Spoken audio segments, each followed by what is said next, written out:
Heroin use in the U.S. is up 90% over the last decade. It's a sad number coming from the Center for Disease Control, plaguing even our Valley Hospital. St. Luke's in Phoenix and Tempe say they're seeing more users along with the overdoses. ABC 15's Mary Ellen Resendez met up with a Valley woman who was once caught up in a web of heroin addiction and how it took his roommate.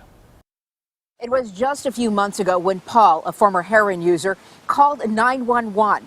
He had found his roommate in their apartment overdosed from heroin. Doing CPR on your best friend that's passed away. As Paul tried to save his best friend, he could see himself. Having to watch as people's lives crumble and as parents question, did they do enough, as girlfriends question. Paul battled his heroin addiction for a decade, nearly losing his life 3 times to overdose.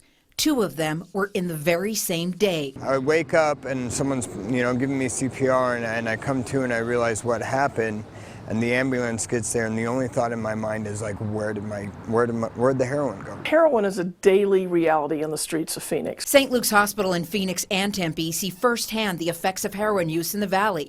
It has become so commonplace, patients are upfront about their usage. But it is heartbreaking to medics. There's not a day that goes by that at least 2 or 3 of my patients don't admit that heroin is part of their drug pattern. Paul says scoring heroin on the streets can be easier than purchasing alcohol. There's no age limit. But there's something else that doesn't have an age limit: recovery and hope. He's been sober now for 5 years. Life today is beyond my wildest dreams, It's a life worth living. If you feel someone is using, don't just look for the drugs. Look for the unaccounted time, the unaccounted money, and most of all, the detachment from family and friends.